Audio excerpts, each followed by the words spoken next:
Hello and welcome back to the channel. So it's another glorious day as always. Spring is back again, the rain is gone, but Johnny and Emma, who you've seen on the last video, they gave me this. I mean, they didn't want to give it me. I was like, no, honestly, I don't need it, but they insisted on me having this. So it's perfect because you've got like a wicking system in here. So if you have a look, there's some holes there which I'm going to actually put some wicking fabric into it, and then you can water from this hole here. So they had 3 on their plot, so they generously gave one to me. Did I emotionally black them into giving me? No. But I'm actually going to create a video where I actually fit a whole mini veg garden in a hanging basket. I mean, this is quite big, it's about 2 foot wide. So in a few weeks time, I'm actually gonna do a video about that, about how you can fit as much into here as possible. So stay tuned for that. I'm absolutely overjoyed with this. I mean, this looks like some kind of lettuce boa going down this green stalk now. Now I am really tempted to get another one, I really am, because it'd be a shame to take out lettuces and put the chilies and the bush tomatoes and the bush beans in here, but I don't know, we'll see. But yeah, this is absolutely working really well now. These are all now starting to come into themselves. I am rotating it every week just to make sure each side is getting a fair amount of sun, but yeah, it's looking absolutely fantastic. So I come over today, I plan on starting on sorting out that area where the compost bay is going to go. Now I'm not going to fully do a whole video on building a compost bay, but I'm going to set them up temporarily until I actually fit them all up properly, because I want to start putting like sliding doors on the front and a roof system. So for now I'm just going to strap them all together so I know how much space I need, because I need that area around there to start building the new shed extension. So let's go.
So I've managed to put the compost area, now it looks higher because I've stacked a few pallets on top, but I've cleared this area here now to kind of see how much space I got, because I want to put some more flower beds in here, or maybe another little trellis for some runner beans, because I've got a few more extra that I want to do. I didn't put into the plan for the Blauhilde, so I need to have some area there or move them around for the Blauhilde or the French beans, so we'll have to do that another day. And as you've seen, I took out all the bark off this bed. There is 2 dahlias in there that I was actually overwintering, and that was the reason why I put all the bark down. Keep them nice and warm. They're not rotted, they're doing very well in there. I don't know whether or not to dig them out and put them into the flower bed, but I've put, as you can see, all the mulch that was on here. I didn't waste it, I put it onto the flower bed over there to keep the weeds down. But it's actually very, very warm. But I've had a lovely week. Where do I start? We had a good old tidy up on all the plots. I mean, I was looking at pictures. I've done this before and after, but it's been exactly 11 months that I took on the new plot, and this is what the plot looked when I took it 11 months ago. And this is it now, and I mean, I'm proud of that. I'm very proud. I mean, there's a lot of work that went into the soil, digging all those roots out, all the brambles and everything else that was underneath there, but it's taking shape now. We've still got the back end of the plot to do, like the shed and behind the greenhouse, but I'm proud with that. So yeah, a nice, good progress to see after 11 months. And Audrey from Real Food Comes Dirty, she travelled all the way from the US and has travelled all the UK. She stopped off to visit me and Linda. We had a very, very nice time on the plot. I mean, they had a look around and it was great. Audrey and Kevin were great guests. Cheers, Audrey. Cheers. Cheers. And we spent all afternoon on the plot. It was actually really, really nice. You know, me and Linda, we brought some cakes, some drinks, and it was really, really nice. And also Audrey tried her first ever egg custard tart and she absolutely loved it. So we had such a nice day. And then yesterday, me, Cheryl and Linda headed off to Raglan Garden Centre. I've never been before and absolutely loved it. So this is what we got up to. We're off on an adventure.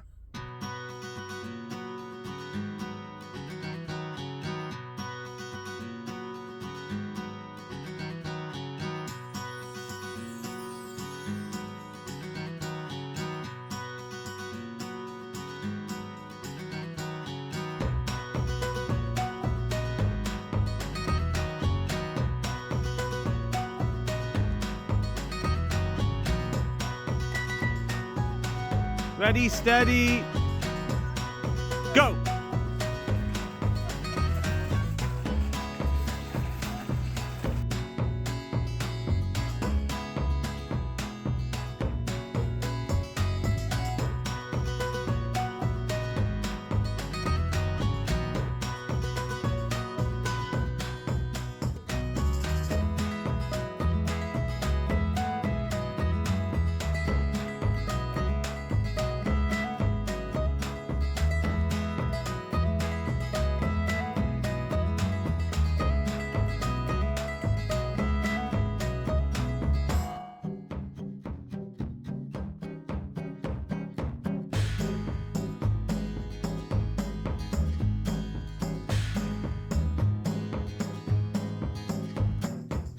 Does that keep the butterflies off?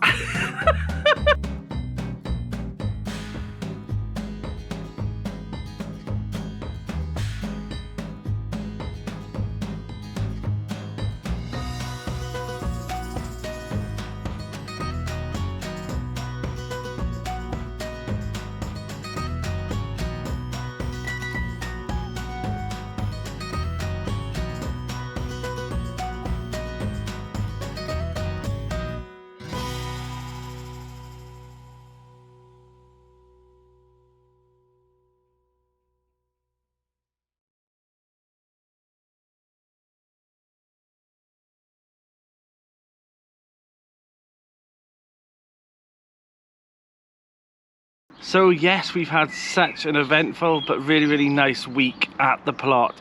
Let me show you the progress I've done in between all the shenanigans. So let me show you the update. So we've had a good old weed through the plot. I mean, all the brassicas now are looking absolutely amazing. In the fruit cage, the mange two peas are actually shooting up now. Won't be long before they'll actually be towering up over these beetroot. They're looking great as well. These are the rainbow beetroot.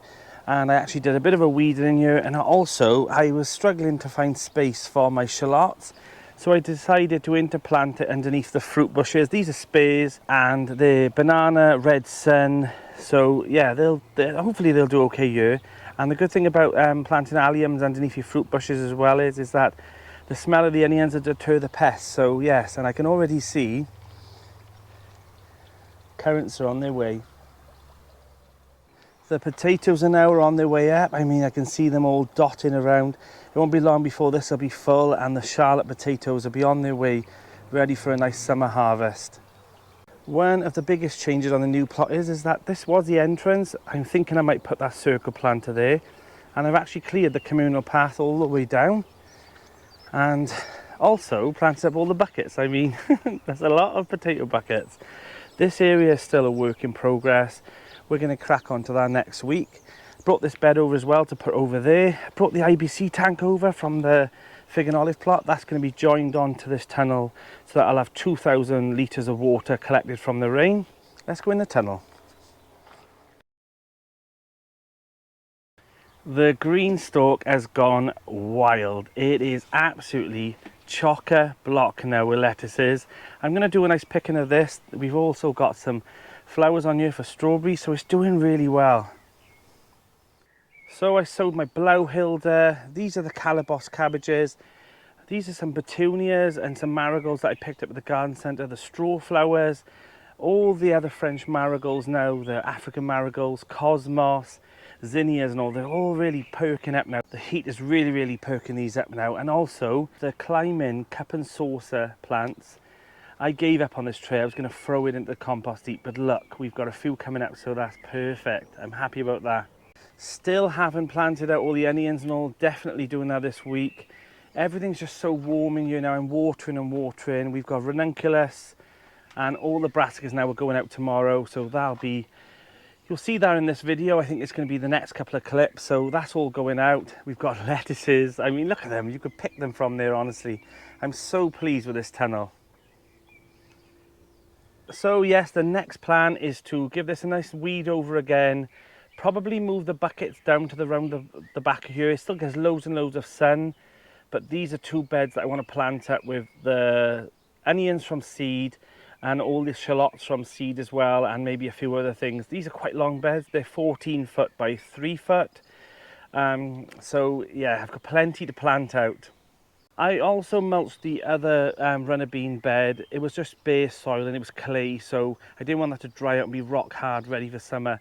So I've given it a good mulch now of manure and then some manure compost on top. So these both are good to go now. I've noticed there's a raspberry cane coming up there, the little rascal. So this one will have to be weeded through. I've also done this year as well. I've weeded all of these 3 beds now ready for the swede and the sprouts, and I think maybe grey-own cabbage in here, but yes, everything is looking okay. There is some issues down here with couch grass, but I mean, it is what it is. I just keep hoeing it back and hopefully that it'll knock back a bit, but a lot of people have commented saying that you can't get rid of it, so any suggestions, let me know in the comments. I now need to deadhead all these daffodils. Now if you haven't done it already, make sure you take your daffodil, snap them off and just disregard those, because you want all the goodness going back into the bulb rather than to make seed, and then hopefully you'll get some more daffodils next year. So yes, it's really taking shape now. It really is. I'm so pleased with it. Honestly, I'm so pleased with both plots. And yeah, I just feel like all the major jobs are done now. It's all the fun ones now, like sorting out the sheds, doing all the nice creative parts of building nice little structures. They're not needed on the plot, but they're nice additions. But yeah, I'm going to pop back tomorrow and carry on doing a load of jobs and planting out, because I need to get more things out because I'm running out of space, and it won't be long before I need to pot on all the sunflowers and all the other plants in this, so I'm going to need the space. Oh, and also to show you the cabbages, these are the pixie cabbages. How grand are these looking? Also in here is the Virtus Savoy cabbage. They're looking great. And also the white Sonsima cabbages. They're doing okay. I did have to give them a little water today because they were sulking a little bit, but they're perked up really well. And also in here, we've got the banana shallots, some beetroot, and also the red broad beans. But I've noticed in here, it looks like some pumpkins. Now, I actually composted a pile of baby blue pumpkins into the compost heap last year, which was by here, and used that soil to top up this bed. So I'm wondering whether or not I should pop these on. What do you think? Pop it in the comments. Should I pot on these baby boo pumpkins and see what happens to them. Now the asparagus bed is just becoming a infestation of nasturtiums. I don't mind them so much, but there is also a few other weeds in there. I need to give this a little tinker over with a little hoe. Watch you don't damage the crowns of the asparagus. But to be honest, this asparagus bed hasn't done as well as I hoped it to. But the late ones, they're doing okay, but they're not as thick and not as sturdy as the early ones over there. And I haven't got as many crowns as I hoped I would this year, but maybe I need to buy a few more ready for next year. And the Kent blue peas over here, they went a bit yellow for a start. I was worried that I was going to lose them, but I think that was due to those cold winds that we had. But they'll soon perk up and be climbing up this nice obelisk. And the same here with the sweet peas. They are doing grand. There's not much yellowing on them, and they'll soon be romping up there.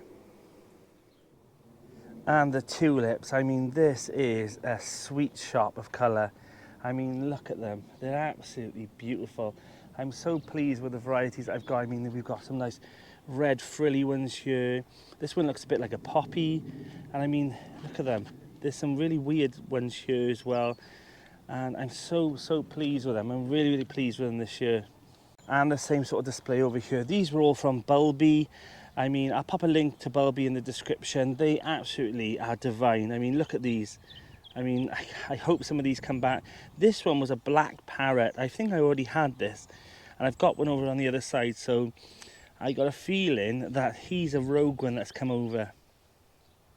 So Malvern's coming up. It's about 2 weeks away now. And I normally take my little small green trolley, but I end up stacking all the pots up. And I'm thinking that the new trolley that's been sent by Vivo will be perfect for Malvern. So I'm going to build it now, get it ready for Malvern. And it's a stackable one, it's metal. I think it's going to be a lot bigger than using my small little compact plastic one. So let's get it built. So there's me getting tools out of the shed, thinking it was going to be this big build video. And it's as simple as this.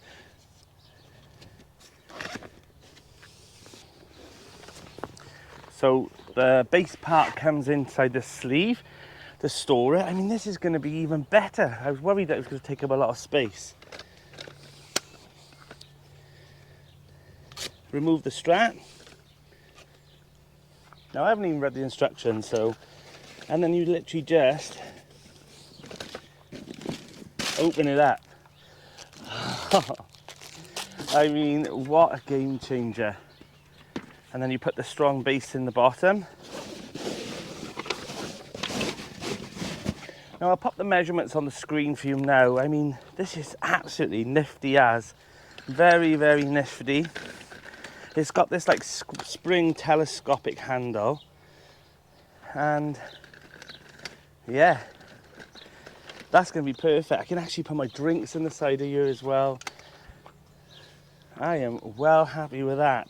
Now I'm going to use this at the plot as well. It's foldable. I'm going to leave it in the car. I can even use this for my kayak as well. So this trolley is going to be perfect. It also comes with a bungee net as well to obviously net everything in the top. Like so. Ah, do you know what? That's absolutely perfect. It's got some huge wheels on the bottom and you can break them as well.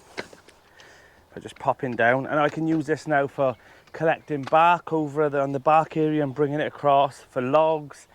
I'm absolutely well impressed with this, so thank you so much Vivo for sending me this. I thought this was going to be a huge build and I thought I'd have to be attaching all the metal folding parts, but this is going to be absolutely perfect. So I'll pop a link to Vivo in the description.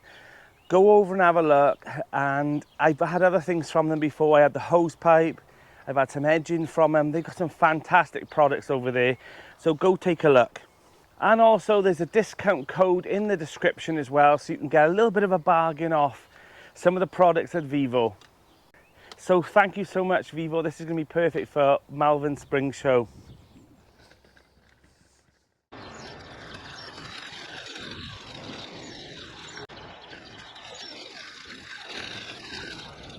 So Linda's giving me some comfrey now. It is drying up a bit here. Do you know what I mean? I'm going to chop the leaves off, plant the root up now because it's getting so warm. And yeah, this is brilliant stuff. If you can get some comfrey, it is a perfect plant food. You just keep chopping off the leaves. You can either put it in a barrel with some water and turn it into a nice free liquid feed, or you can pop it straight underneath some plants. I know people have done that in the past, or you can put it in your compost heap. There's so many uses for it. So if you can get one, it's called Bockin 14. That's the variety that you want to get. I mean, there's loads of people around your allotment, I'm sure, have got comfrey. So ask them for a bit, you know, chop a bit off and plant it up near your compost heaps. It's easier there, and honestly, you'll get free plant food all the time, but Bockin 14 is the non-invasive one, so you don't want one that'll keep spreading. This one has been designed to stay in one area, and honestly, it's perfect for your allotment or your garden.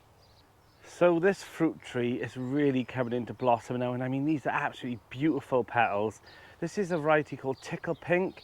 Now, when they first start budding, they're this deep red colour, and then when they open up, they've got all these nice delicate pink flowers.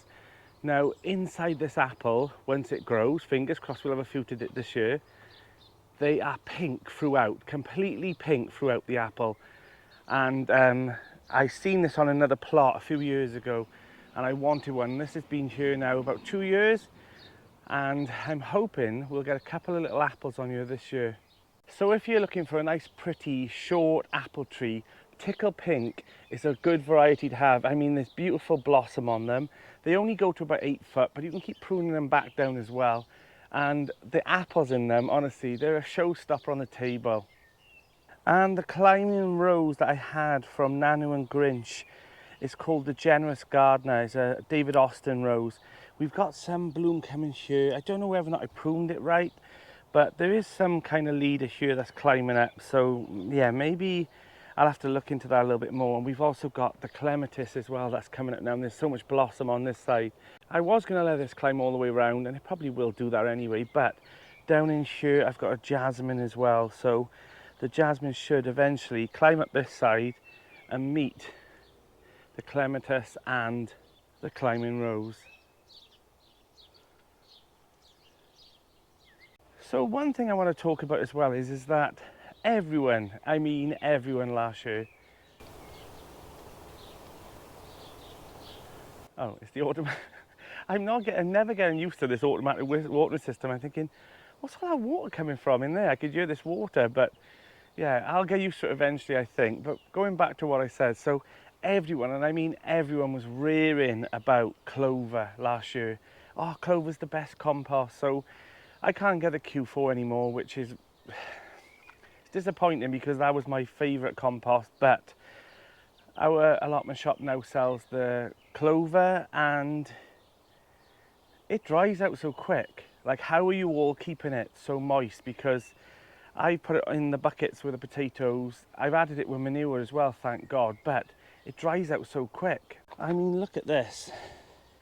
It just turns into sand. I mean, that's not how it should be. I mean, these are being watered and they're just drying out so quick. And I also potted on now some Jerusalem artichokes, the dwarf variety that I had from Claire over at the Farmyard Garden. I'll pop a link to her channel in the description as well, but I've planted them up into a nice little tub because I potted them on and now they finally need to go into some kind of planter. I've got no raised beds that I can put them in, and I'm also going to try them. I've never tried them before. So, you know, we'll give them a go later on in the season. And I also planted up some horseradish. Now, it was off a plot neighbour who actually had it in the ground when they inherited their plot. Now, whatever you do, never ever plant horseradish in your allotment plot or in your garden, because once you put it there, you'll never get rid of it. So I popped it up into a nice big planter that's raised off the ground so that roots can get through it as well. And I'll put it on top of a slab and we'll just have a go, and we'll harvest some horseradish later on the season and hopefully make some horseradish sauce. But they're both things that I'm going to keep in planters this year to try, and if I like them, they'll carry on growing in the garden. I've given them a little mulch as well of some bark just to keep the moisture in. I've ordered some strulch for these because they're drying out too quick, so I thought if I get a couple of bags of strulch, they should be here in the next couple of days, and then these buckets then should stay moist, because the last thing you want is your potatoes to dry out. Whew, it's becoming a bit of a warm one today. So we've got bloodfish and bone to feed the plants. I've got calabrese. Don't know where that's going yet.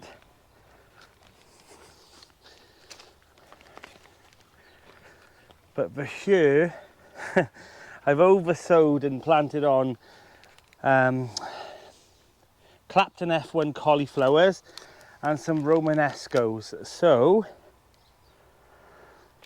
yeah.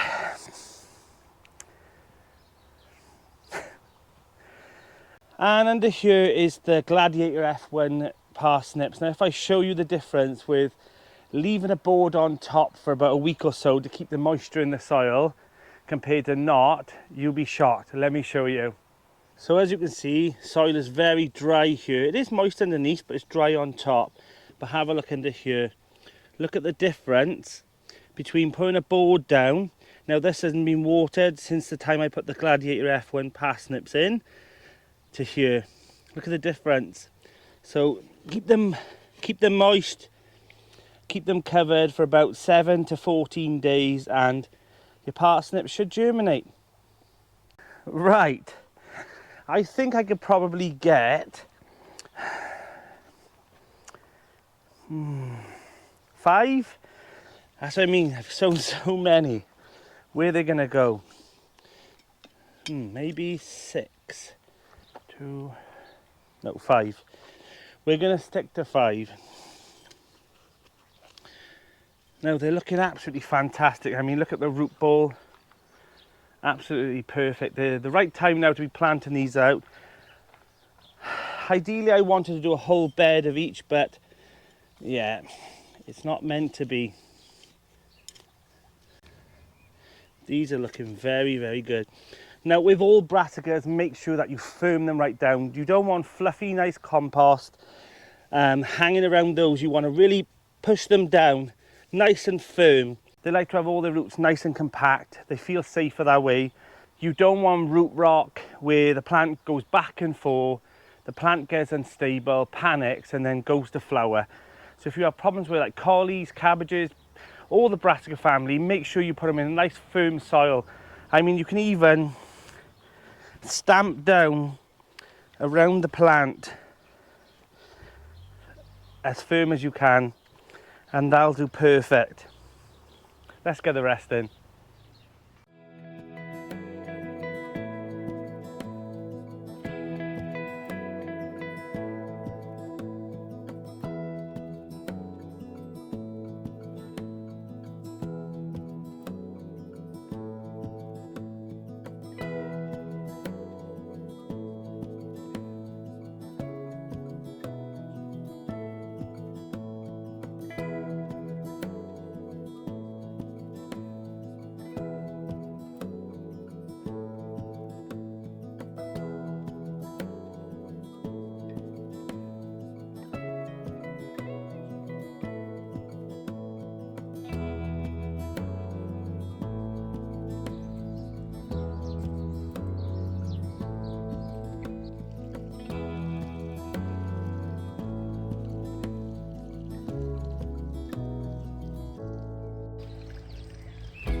So that's me done for the day. I'm Danny and this is Grow Up.